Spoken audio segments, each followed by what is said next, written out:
ಸುವರ್ಣ ನ್ಯೂಸ್ಗೆ ಮತ್ತೆ ಸ್ವಾಗತ.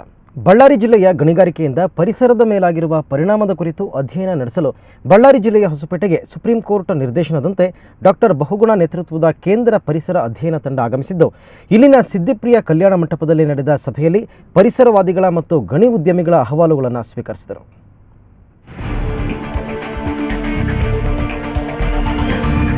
ಬಳ್ಳಾರಿ ಜಿಲ್ಲೆಯಲ್ಲಿ ಗಣಿಗಾರಿಕೆಯಿಂದ ಪರಿಸರದ ಮೇಲಾಗಿರೋ ಪರಿಣಾಮದ ಕುರಿತು ಅಧ್ಯಯನ ನಡೆಸಲು ಬಳ್ಳಾರಿ ಜಿಲ್ಲೆಯ ಹೊಸಪೇಟೆಗೆ ಸುಪ್ರೀಂ ಕೋರ್ಟ್ ನಿರ್ದೇಶನದಂತೆ ಡಾಕ್ಟರ್ ಬಹುಗುಣ ನೇತೃತ್ವದ ಕೇಂದ್ರ ಪರಿಸರ ಅಧ್ಯಯನ ತಂಡ ಆಗಮಿಸಿದೆ.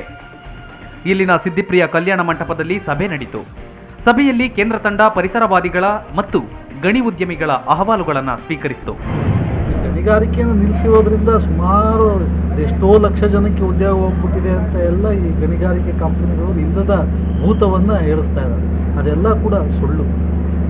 ಜನ ಅದರ ಮೇಲೆ ಅವಲಂಬಿಸ್ಕೊಂಡಿದ್ರು ಈಗ ಬೇರೆ ಬೇರೆ ರೀತಿಯಲ್ಲಿ ತಮ್ಮ ಬದುಕನ್ನು ಕಂಡುಕೊಳ್ಳಲಿಕ್ಕೆ ಅವರು ಹೋಗ್ತಾರೆ. ಗಣಿಗಾರಿಕೆಯನ್ನೇ ನಂಬಿ ಜಿಲ್ಲೆಯ 60% ಜನ ಬದುಕುತ್ತಿದ್ದಾರೆ.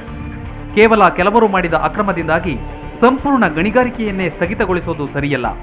ಅಕ್ರಮ ಗಣಿಗಾರಿಕೆ ನಮಗೂ ಬೇಡ, ಸಕ್ರಮಕ್ಕಾದರೂ ಅನುಮತಿ ನೀಡುವಂತೆ ಮನವಿ ವ್ಯಕ್ತವಾಯಿತು.